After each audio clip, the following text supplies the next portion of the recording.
Hello नमस्कार दोस्तों, कैसे हो सभी। उम्मीद है सब बढ़िया होंगे। देखिए दोस्तों, हमारी क्लासेस चल रही थी मोटर व्हीकल एक्ट की। हमने पढ़ ली थी, कल हमने पढ़ी थी दोस्तों धारा पढ़ ली थी हमने 120 तक। ठीक है, हमने धारा पढ़ ली थी 120 तक। आज हम पढ़ेंगे उससे आगे धारा। ठीक है, तो देखिए दोस्तों, आप जो भी पढ़ाया जा रहा है ना, उसको कोशिश करो कि थोड़ा मन लगा के पढ़ो और उसके संबंधित जो भी क्वेश्चन उसमें बनते हैं ना, खुद से उसमें क्वेश्चन बनाओ और उनको सोल्व करो। बाकी आप अलग अलग जगह से कर ही रहे हो, मुझे पता है, अच्छी बात है, कोई दिक्कत नहीं, करना भी चाहिए। ठीक है, लेकिन जो क्लासेस बता रहा हूं, आपको पढ़ा रहा हूं, वो जरूर पढ़ लीजिएगा। ठीक है, तो हम पढ़ते हैं दोस्तों अगली धारा। ठीक है, हम आते हैं अगली धारा, धारा 122 के ऊपर। हमने 120 तक पढ़ ली थी, 121 को हम पढ़ेंगे नहीं, धारा 122 को पढ़ेंगे दोस्तों। ये इसमें क्या बताया गया है, यान को खतरनाक स्थिति में छोड़ना। इस धारा में क्या बताया गया है दोस्तों, यान को खतरनाक स्थिति में छोड़ना। यान को खतरनाक स्थिति में छोड़ना क्या बताया गया दोस्तों इसमें, यान को खतरनाक स्थिति में छोड़ना बताया गया इसमें।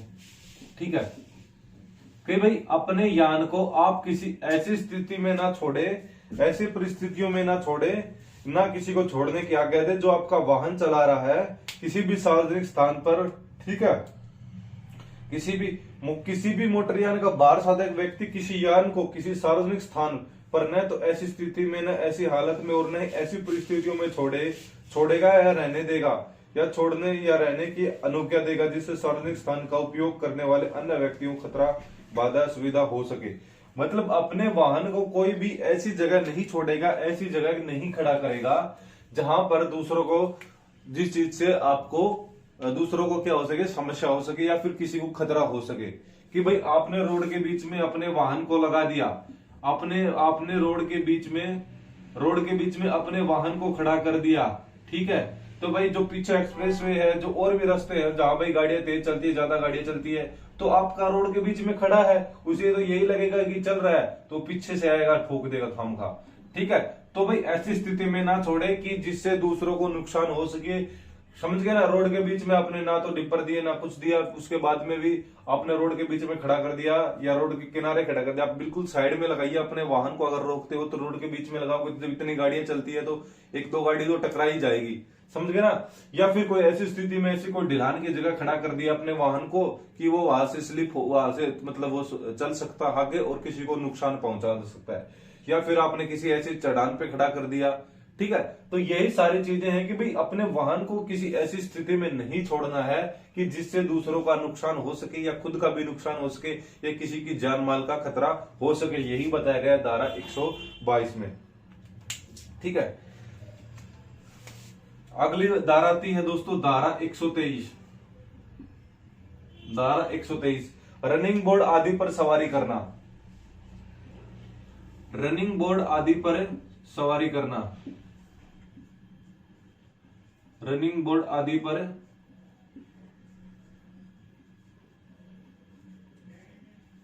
भाई जिसने भी टेलीग्राम ग्रुप को नहीं जोड़ा है वो टेलीग्राम ग्रुप में जुड़ जाइए। ठीक है, आपको वहां पे कुछ नोट्स भी मिलते रहेंगे थोड़े बहुत। ठीक है, देखिए दोस्तों, इसमें क्या बताया गया, रनिंग बोर्ड क्या होता है। रनिंग बोर्ड होता है दोस्तों पायदान। आपने गाड़ियों का पायदान देखा होगा, अपने बस का पायदान देखा होगा अपने। ठीक है, जीप चलती है, जो सवारियों की गाड़ी चलती है, उनका पायदान देखा होगा। क्या होता है, इसको कहते हैं दोस्तों पायदान। मतलब वो बताया गया कि भाई पायदान आदि पर सवारी करना। ठीक है, तो यही है कि आपको भाई देखो, कोई भी मोटर का मालिक या मोटर का जो ड्राइवर है, मोटर यान का जो ड्राइवर है, वह किसी को भी भाई पायदान के ऊपर यात्रा नहीं करने देगा। जैसे क्या होता है गांव में, भाई जीप है, जीप में सवारी ले जा रहे हैं, आधे ऊपर बिठा लिया, आधे बोनेट पे बिठा लिया, आधे पीछे बिठा लिया, आधे साइड में पायदान पर लटका लिए सवारी भरने के चक्कर में। ठीक है, तो भाई उनका चालान कट सकता है। समझ गए ना, धारा 123 के तहत। ठीक है, धारा 123 है ये। ठीक है, तो कोई भी ड्राइवर, कोई भी कंडक्टर किसी को भी पायदान के ऊपर यात्रा नहीं करने देगा, किसी को भी छत के ऊपर यात्रा नहीं करने देगा, किसी को भी बोनट के ऊपर यात्रा नहीं करने देगा। यही बताया गया इस धारा में। ठीक है, और जो सवारी, मतलब कोई भी सवारी वगैरह को छत पे नहीं बिठाएगा, बोनेट पे नहीं बिठाएगा, आदि नहीं बिठाएगा। जो भी सवारी बिठाएगा वो गाड़ी की बॉडी के अंदर बिठाएगा। जो गाड़ी है उसकी बॉडी के अंदर जो गाड़ी है उसकी बॉडी के अंदर सवारी को बिठाएगा, उससे बाहर नहीं बिठाएगा। समझ गए ना? तो ये बात याद रखना। जैसे हरियाणा में तो खास तौर पे छत पे चढ़ के जाते हैं, लटक के जाते हैं। भाई कोचिंग में जाना होता है, सुबह हम भी जाते थे, कोई बड़ी बात नहीं है, लटक के जाते थे, पीछे छत के ऊपर चढ़ के जाते थे। तो ऐसा चलता है सारा, लेकिन ये गैर कानूनी है। ठीक है ना? तो गाड़ी के अंदर, समझ गए ना, सवारी उसकी गाड़ी के अंदर होगी और जो पायदान वगैरह छत वगैरह के ऊपर नहीं बैठेगी कोई भी सवारी। यही बताया गया धारा 123 में। इसमें बताया गया है दोस्तों, धारा 123 में यही बताया गया है कि कोई भी छत आदि पे नहीं बैठेगा। धारा 122 में बताया गया कि खतरनाक तरीके से अपने वाहन को कोई नहीं छोड़ेगा। ठीक है, अगली धारा आती है धारा 124। क्या आती है दोस्तों? धारा 124। अगली धारा आती है दोस्तों धारा 124। इंपोर्टेंट सेक्शन है भाई, थोड़ा ध्यान में रखना। पास या टिकट के बिना यात्रा करने का प्रतिषेध।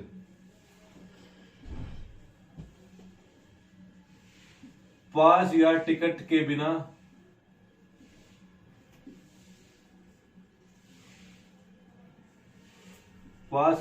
बिना यात्रा करने पर, भाई देखो सीधी सी बात है, समझ रहे हो? हेडिंग से आप समझ जाते हो। कोई भी देखो भाई, कोई भी व्यक्ति जो मंजिला गाड़ी है, जो सवारियों की गाड़ी है, जिसमें सवारियां ढोई जाती है, समझ गए ना? कोई भी जो मंजिली गाड़ी है जिसमें सवारियां ढोई जाती है,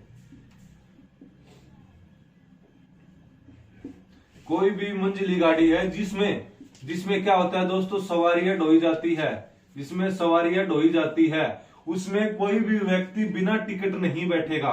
क्या करेगा? उसमें बिना टिकट या बिना पास नहीं बैठेगा।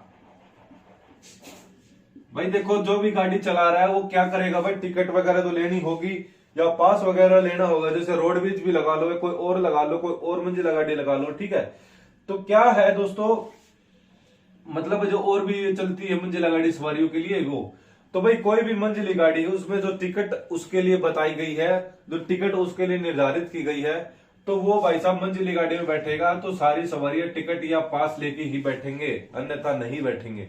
समझ गए ना? वही बात इसमें बताई गई है धारा 124 में। अगली धारा पे आते हैं दोस्तों, धारा 125। कौन सी धारा है दोस्तों? अगली धारा 125। धारा 125। धारा 125 में आता है भाई ड्राइवर को बाधा।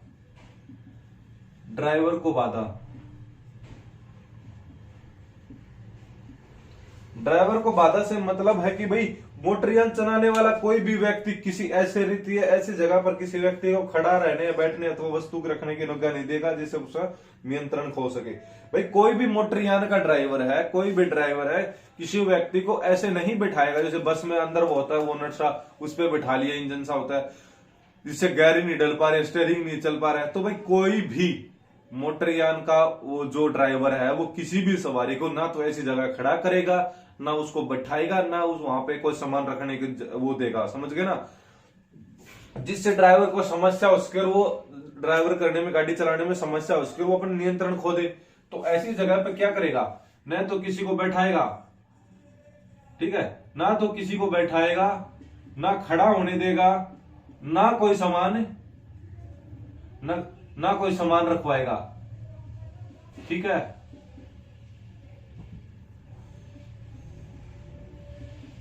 समझ गए ना?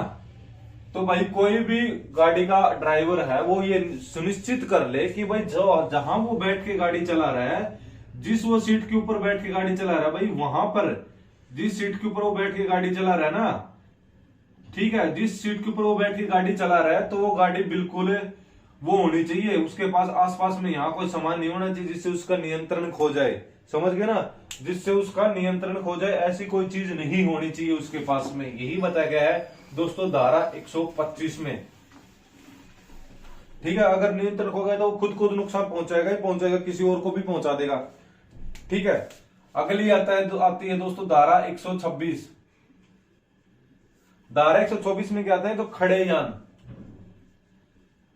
यान इसमें बताया गया है। खड़े यान का क्या मतलब है दोस्तों? इसमें यह मतलब है कि भाई आप जहां भी अपने गाड़ी को पार्क करोगे, खड़े करोगे, तो ऐसी जगह खड़े करोगे जिससे कोई किसी को नुकसान ना हो, जैसे कि हमने पढ़ा था धारा 122 में। ठीक है, तो भाई अपने गाड़ी को खड़ा करोगे तो ये सुनिश्चित करना है आपको कि भाई आपकी गाड़ी ऐसी सिचुएशन में खड़ी है कि भाई उसके पूरे ब्रेक लगे हुए हैं, उसके पूरे हैं जो प्रॉपर ब्रेक लगे हुए हैं, ब्रेक लगे हुए हैं।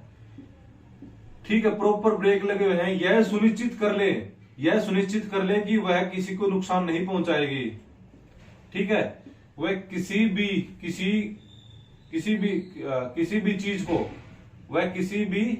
चीज को नुकसान नहीं पहुंचाएगी।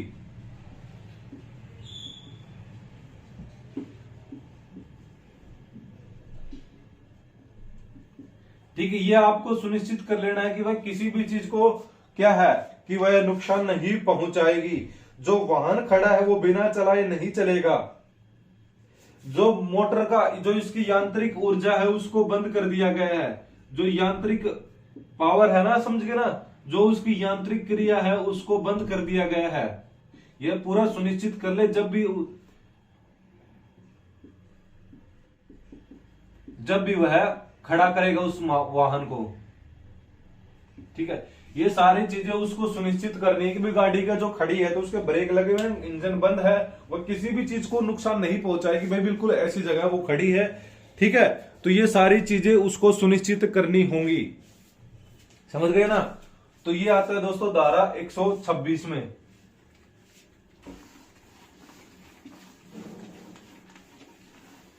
अगली धारा पे चलते हैं दोस्तों हम, धारा 127। धारा 127 धारा 127 में आता है भाई सार्वजनिक स्थान पर अकेले छोड़े गए मोटर यानों को हटाया जाना। क्या आता है दोस्तों? सार्वजनिक स्थान पर अकेले छोड़े गए, सार्वजनिक स्थान पर अकेले छोड़े गए मोटर यानों को हटवाना।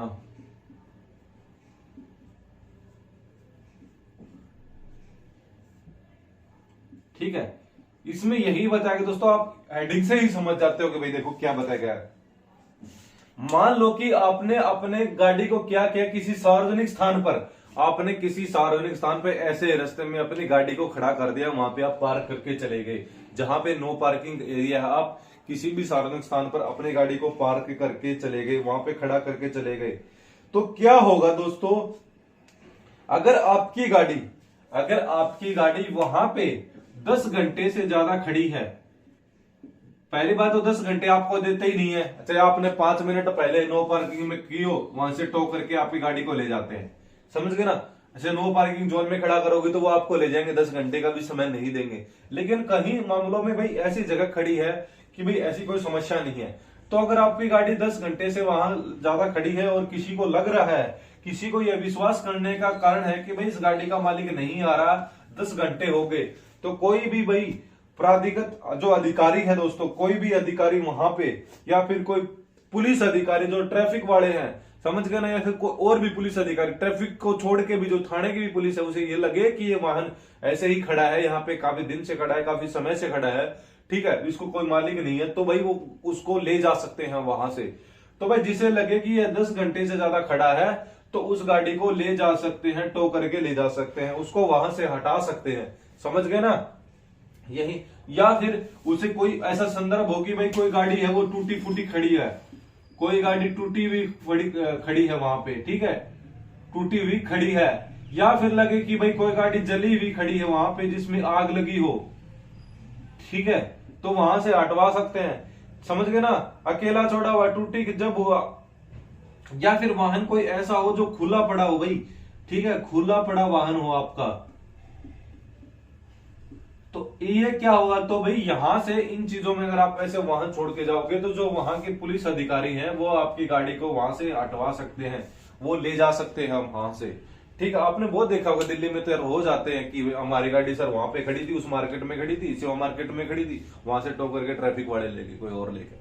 ठीक है, तो ये सारी चीज है कि भाई सार्वजनिक स्थान पर आप अपनी गाड़ी को ऐसे नहीं छोड़ के जा सकते, करना है तो प्रॉपर पार्किंग में पार्क करके जाइए। समझ गए ना। तो यही बताया गया था धारा 127 में। अब आ गया दोस्तों धारा 128। क्या आ गया दोस्तों? धारा आ गया दोस्तों धारा 128। इंपोर्टेंट धारा है, ये आप पढ़ लीजिएगा। ड्राइवरों और पिछली सवारियों के लिए सुरक्षा उपाय क्या बताया गया दोस्तों? ड्राइवर्स और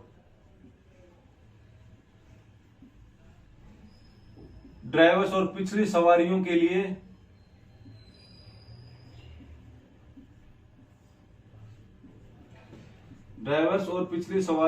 सुरक्षा उपाय।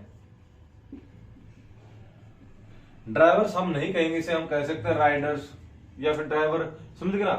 तो देखिए जो ड्राइवर है जो चलाएगा तो उसके पीछे जो सवारी बैठेगी उसके लिए सुरक्षा उपाय। सबसे पहले इसमें क्या आता है? इसमें आती है मोटरसाइकिल, दो पहिया वाहन। दो पहिया वाहन आता है। क्या आता है? दो पहिया वाहन। इसमें बताया गया कि दो पहिया वाले मोटरसाइकिल का ड्राइवर मोटरसाइकिल पर अपने अतिरिक्त एक से अधिक व्यक्ति नहीं ले जाएगा। ठीक है। इसमें बताया गया है कि भाई देखो जो मोटरसाइकिल का वो जो चला रहा है वो भाई दो पहिया वाहन है, तो उसमें दो से ज्यादा व्यक्ति नहीं होंगे। उसमें दो से ज्यादा व्यक्ति नहीं होंगे। पूछते हो कि भाई ट्रिपलिंग, तो यही होती है दोस्तों, आप तीन सवारी नहीं बिठा सकते, आप ट्रिपलिंग नहीं कर सकते। बाइक पे सिर्फ दो सवारी ही अलाउड है, सिर्फ दो सवारी अलाउड है। वो भी दोनों सवारी क्या है दोस्तों? हेलमेट पहनेंगी दोनों सवारी। ठीक है। जो ड्राइवर है उसकी पिछली सवारी जो बैठी है उसका सुरक्षा का उपाय है कि भाई दो पहिया वाहन पे दो से ज्यादा सवारी नहीं बिठाएगा। समझ गए ना। यही बताया गया है धारा 128 में। और अगली धारा पे चलते हैं हम।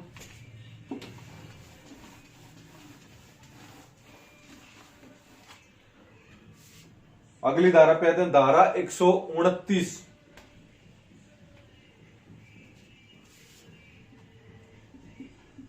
धारा 129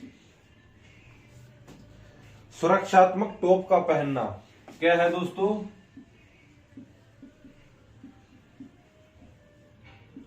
सुरक्षात्मक टोप का पहनना। भाई यही हेलमेट के बारे में जिक्र किया गया। भाई आपको हेलमेट पहनना जरूरी है। किसी भी वर्ग या वर्ण की मोटरसाइकिल को साइड कार, एक तो मोटरसाइकिल होती है और एक वो होती है जो साइड कार, जो मतलब क्या होता है कि मोटरसाइकिल होती है साइड में एक और रहता है। समझ गए ना। जैसे ये मोटरसाइकिल है और इसमें पीछे एक और ऐड रहता है। ठीक है ना। तो साइड कार, ठीक है ना। तो ये साइड कार के बारे में बताया गया कि भाई साइड कार मोटरसाइकिल और जो साइड कार भी चला रहा है, ठीक है ना, उसमें क्या है दोस्तों? टोप का पहनना अनिवार्य है। साइड कार का, हम कार का मतलब नहीं जो मोटरसाइकिल के सामने जो एक और लगा लेते हैं उसमें कि भाई हाँ एक और सवारी बिठा ली, उस चीज के बारे में जिक्र किया गया। मोटरसाइकिल और साइड कार का चलाने वाला पर सवारी प्रत्येक व्यक्ति टोप पहनेगा। तो इसमें अगर तीन व्यक्ति बैठे हैं तो तीनों व्यक्ति टोप पहनेंगे। इसमें दो बैठे हैं तो दोनों व्यक्ति अपना हेलमेट पहनेंगे। परंतु यदि कोई ऐसा व्यक्ति है, किसके लिए मनाही है? कोई ऐसा व्यक्ति है जो सिख है। समझ गए ना। क्या है दोस्तों? जो सिख वगैरह हैं, समझ गए ना, जो आपके सिख हैं उनके लिए ये अलाउड नहीं कि भाई वो पहने। समझ गए ना। क्योंकि वो अपनी पगड़ी बांधते हैं तो उनके लिए ऐसा कोई अलाउड नहीं है। या फिर ऐसा व्यक्ति जो कोई पगड़ी पहने हुए सिख पहनते हैं, तो कोई पगड़ी पहने हुए तो उसके लिए ये अलाउड नहीं है। और जो 4 वर्ष से नीचे का बच्चा है, उसके लिए भी अलाउड नहीं है। समझ गए ना। 4 वर्ष से नीचे का बच्चा है तो उसके लिए भी अलाउड नहीं है। कोई सिख है तो उसके लिए भी अलाउड नहीं है। बाकी जो भी मोटरसाइकिल वगैरह चलाएगा तो उसको हेलमेट पहनना जरूरी है। और इसके ऊपर जो राज्य सरकार है वो समय समय पे कानून बना सकती है। यह राज्य सरकार के पास पावर है कि दोस्तों वो समय समय पर क्या कर सकती है दोस्तों? समय समय पर इसके ऊपर कानून बना सकती है। ये बताया गया धारा 129 में। धारा 128 में बताया गया है कि भाई देखो दो सवारी बैठेंगी। धारा 128 में क्या बताया गया है कि मोटरसाइकिल के ऊपर सिर्फ दो सवारी बैठेंगे। और धारा 129 में बताया गया कि भाई हेलमेट पहन लेना, तो बैठो दो, बैठने से पहले सुनिश्चित कर लेना कि आपने हेलमेट पहना है। ठीक है। तो अगली धारा में हम आते हैं दोस्तों, धारा 130। ठीक है। अगली धारा में क्या आते हैं दोस्तों, धारा 130। हाँ आते हैं दोस्तों अगली धारा, धारा 130। धारा 130 में क्या बताया गया है दोस्तों, धारा 130 में बताया गया लाइसेंस और आरसी पेश करने का कर्तव्य है। क्या बताया गया है, लाइसेंस और आरसी रजिस्ट्रेशन सर्टिफिकेट पेश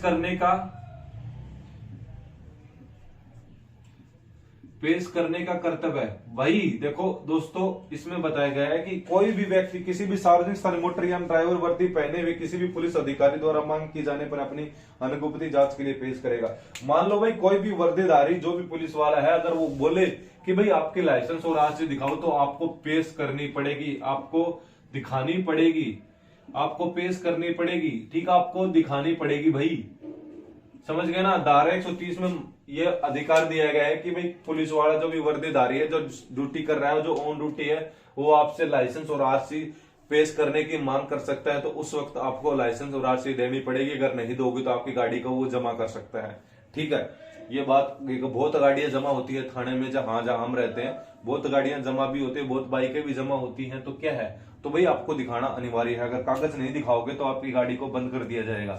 क्या पता किसकी गाड़ी है, कहां से लेके आए हो, समझ गए ना, ठीक है। यही थी धारा 130। अगली धारा में चलते हैं दोस्तों, धारा 132। धारा 132, धारा 132 में क्या बताया गया है, कुछ दशाओं में ड्राइवर कार रोकने का कर्तव्य है।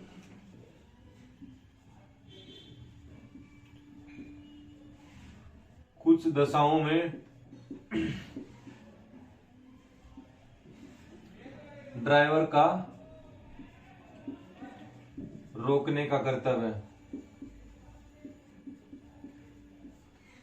ठीक है। कुछ दशाओं में ड्राइवर का रोकने का कर्तव्य है। भाई देखो, किसी भी मोटरयान का ड्राइवर उस यान को, ठीक है, मान लो कि भाई अगर कोई गाड़ी को क्या कर सकता है, किसी भी मोटरयान का ड्राइवर उस यान को निम्नलिखित दशाओं में रोकेगा, जो अधिकतम 24 घंटे के लिए, जो पुलिस वाले होते हैं वो आपके वाहन को 24 घंटे के लिए आपको रुकवा सकते हैं। कितने आवर के लिए, 24 आवर्स के लिए। किस दशाओं में, मान लो कि दोस्तों वर्दी पहने हुए ऐसे पुलिस अधिकारी द्वारा जो उपनिरीक्षक है, ठीक है, जो उपनिरीक्षक पद पर है, क्या है दोस्तों, जो उपनिरीक्षक पद पर है, ठीक है, कम से कम जो है वो उपनिरीक्षक पद पर होना चाहिए। वो क्या कर सकता है, अपने वाहन को, आपके वाहन को रुकवा सकता है कि उसे यह विश्वास करने का कारण हो कि भाई यान के किसी व्यक्ति, पशु या अन्य यान के साथ दुर्घटना हो जाने अथवा किसी संपत्ति को कोई नुकसान पहुंचाने की दशा है। मान लो कि आपकी गाड़ी ने किसी व्यक्ति को कोई नुकसान पहुंचाया, ठीक है, किसी व्यक्ति को कोई नुकसान पहुंचाया है, किसी व्यक्ति को, किसी पशु को कोई नुकसान पहुंचाया है, किसी की संपत्ति को आपने नुकसान पहुंचाया है, ठीक है। इन दशाओं में क्या है कि भाई आपकी गाड़ी को रोका जा सकता है पूछताछ के लिए, ठीक है। कितने घंटे के लिए, 24 घंटे के लिए, ठीक है ना। मान लो कि भाई उसे विश्वास होता है, थानेदार को, कि भाई विश्वास होता है कि आपने किसी गाड़ी को टच किया है, किसी गाड़ी को, किसी आपने जानवर को हिट किया है, आपने मारा है, किसी व्यक्ति को आपने नुकसान पहुंचाया है। तो इन दशाओं में क्या है कि आपकी गाड़ी को वहां पे रोका जा सकता है और आपको वहां पर अपनी गाड़ी को रोकना पड़ेगा। ये बताया गया दोस्तों धारा 132 में। भाई नोट्स बनाओ तो बढ़िया बनाने चाहिए, ऐसे सब पढ़ोगे तो भी कम से कम ऐसे मन करेगी यार, हाँ पढ़ने का मन करे, समझ गए, आपको पता लगे भाई कहां पे क्या वो लिखा हुआ है।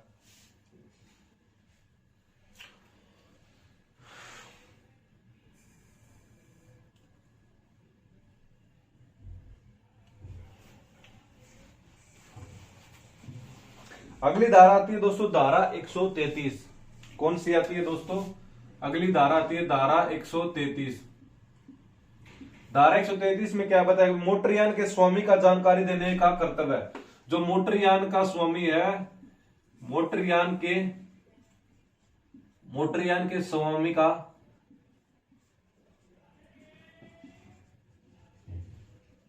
जानकारी देने का कर्तव्य है,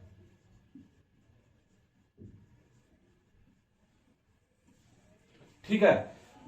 जिसके ड्राइवर या कंडक्टर इस अधिनियम के अधीन किसी अपराध में अभियुक्त हैं।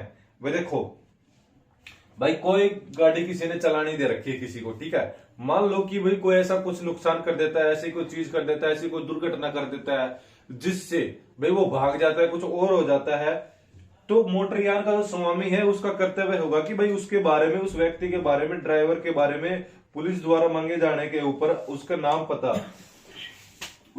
पता वगैरह बताएगा, उसका नाम पता, ठीक है, उसके लाइसेंस वगैरह की जानकारी देगा, ठीक है, उसके लाइसेंस वगैरह को बताएगा, ठीक है,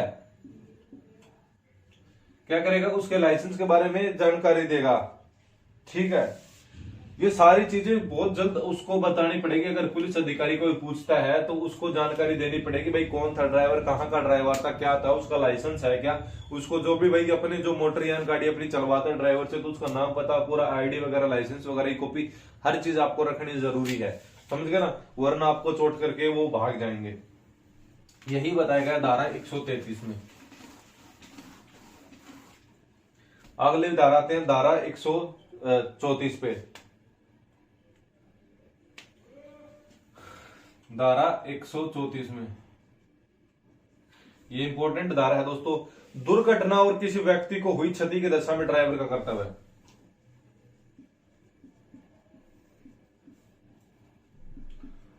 दुर्घटना और किसी व्यक्ति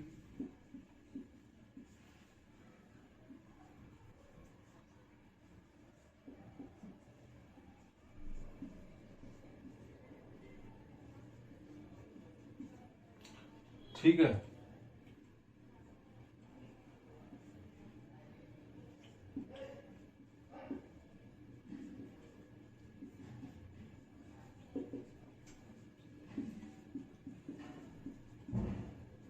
देखो भाई, मान लो कि आप गाड़ी चला रहे हो दोस्तों और कोई ऐसी दुर्घटना हो जाती है, किसी के साथ गाड़ी भिड़ जाती है, टच हो जाती है, किसी को चोट लग जाती है, किसी को, समझ गए ना, किसी को कुछ नुकसान हो जाता है, तो क्या करते हैं ड्राइवर, अक्सर भाग जाते हैं वहां से, गाड़ी को छोड़े। गाड़ी एक्सीडेंट हुई, रोड पे एक्सीडेंट हुई, किसी को कोई मर गया, कोई किसी को गाड़ी के नीचे आ गया, तो क्या करते हैं ड्राइवर वहीं से काकर काटते हैं कि भाई ऐसी तैसी होगी, बाद में जो देखा जाएगा देखा जाएगा, अभी मौके पे नहीं थाना, वरना कोई ना कोई छेद देगा खाम का। तो ऐसे भाग जाते हैं, लेकिन ऐसे नहीं करना चाहिए। क्या पता उसकी उस भाई जल्दी की वजह से बचाना, अगर बचाना चाहे तो क्या पता सबसे पहले, सबसे पास में तो वही होता है जहां टच हुआ है, तो भाई उसको अगर क्या पता वो हॉस्पिटल तक पहुंचाए तो 1% वो बच भी जाए, समझ गए। 1% के बहुत मामलों में बच जाते हैं, मौके पर ही अगर हॉस्पिटल पहुंचा दिया जाए तो बच जाते हैं। तो ड्राइवर को ऐसा नहीं करना चाहिए भाई, उसको हॉस्पिटल वगैरह पहुंचा देना चाहिए, ठीक है। तो यही इसमें बताया गया। और इसमें एक धारा और जोड़ी गई है दोस्तों, धारा 134 है, ठीक है, धारा 134A भी जोड़ी गई है दोस्तों इसमें, ठीक है। धारा 134 में क्या आता है दोस्तों, नेक व्यक्तियों की सुरक्षा, प्रोटेक्शन ऑफ गुड्स एमिरेट्स। देखिए दोस्तों इसमें क्या बताया, गुड्स एमिरेट्स क्या होते हैं, क्या होते हैं गुड्स एमिरेट्स। गुड्स एमिरेट्स वही होते हैं दोस्तों, उसी को हम गुड्स एमिरेट्स कहेंगे। किसको कहेंगे, गुड, किसको हम गुड्स एमिरेट्स कहेंगे। देखिए जो व्यक्ति, मान लो कि भाई गाड़ी का एक्सीडेंट हुआ है, ठीक है, लगी चोट लगी, भाई उस व्यक्ति को, व्यक्ति वहां पे पड़ा है, कोई व्यक्ति वहां पे पड़ा है, तो उस व्यक्ति को उठा के हॉस्पिटल तक पहुंचाना, भाई जिससे उसकी जान बच सके, उसको हम कहेंगे गुड्स एमिरेट्स। अच्छा, नेक व्यक्ति कहेंगे, क्या कहेंगे कि नेक व्यक्ति कहेंगे कि भाई उसने एक्सीडेंट हुआ है, उसको उसने हॉस्पिटल तक पहुंचाया, इसकी वजह से उसकी जान बच गई। अब पहले क्या होता था दोस्तों, पहले जो इस व्यक्ति को उठा के ले जा रहा है तो उससे सवाल जवाब किए जाते थे कि भाई ये कैसे पड़ा था, क्या हुआ था, कैसे ले गए थे, कि आपने नहीं मार दिया। तो दोस्तों ये बाद में संशोधन के द्वारा इसको पूरा हटा दिया गया कि भाई आपसे पुलिस कोई सवाल जवाब नहीं करेगी, आप चाहो तो अपनी जानकारी दे सकते हो, ना चाहो तो पुलिस आपसे कोई भी सवाल जवाब नहीं करेगी, ठीक है। आप पहुंचाओ उस व्यक्ति को उस समय के अंदर, ताकि उस व्यक्ति की जान बच सके। आपसे पुलिस कोई सवाल जवाब नहीं करेगी, आप हॉस्पिटल पहुंचा के जा सकते हो और कह सकते हो कि भाई मुझे कुछ नहीं पता, ठीक है। ये हम भी करते हैं दोस्तों, हमारी ड्यूटी भी लगती है। ऐसा कोई एक्सीडेंट हो जाता है तो भाई कोई छोड़ के हॉस्पिटल चला जाता है तो हम उससे यही पूछते ज्यादातर, भाई कहाँ हुआ था, क्या बात थी। अगर बताए तो ठीक है, नहीं बताए तो भाई ये बता देता कि भाई यहाँ हुआ था। उससे ज्यादा हम नहीं पूछते उससे कि भाई उसको हम किसी बयान में उसको ले लिया, नहीं, ऐसा कुछ नहीं लेते, समझ गए ना। तो ऐसी कुछ चीजें नहीं होती, अब सारी चीजें हट गई हैं। गुड सेमेरिट्स वही है भाई, तो जो इसके लिए कुछ इनाम वगैरह भी रखते हैं जो राज्य सरकार है कि भाई उसने बहुत अच्छा कार्य किया है, कोई सर्टिफिकेट वगैरह भी मिलती है इनको, ठीक है। या फिर हम कहेंगे गोल्डन आवर। देखिए दोस्तों, जो व्यक्ति एक्सीडेंट हुआ है और हॉस्पिटल तक पहुंचा है उसके बीच का समय, भाई 1-1.5 घंटे के पास में तो वैसे भी कुछ नहीं बचेगा, तो 10, 15, 20 मिनट में जो 1 घंटे के अंदर अंदर उस व्यक्ति को पहुंचा देता है, तो उस टाइम को हम क्या कहेंगे, गोल्डन आवर कहते हैं। कि कोई एक्सीडेंट हुआ, उस व्यक्ति को हमने 1 घंटे के अंदर वहां पे पहुंचा दिया। मतलब 1 घंटा तो बहुत हो जाता है यार, कहने का मतलब है 10, 15, 20 मिनट में, लेकिन एक समय बताया गया है जो 1 घंटा, तो उसको हम क्या कहेंगे, गोल्डन आवर। और जो व्यक्ति अच्छा काम करेगा उसको क्या कहेंगे दोस्तों, गुड सेमेरिट्स, इसमें यह बताया गया है। समझ गए ना, तो यही बताया गया धारा 134 में, ठीक है। उसके बाद आती है धारा 137, केंद्रीय सरकार के नियम बनाने की शक्ति। क्या आती है दोस्तों, धारा 137 में केंद्र सरकार के नियम बनाने की शक्ति।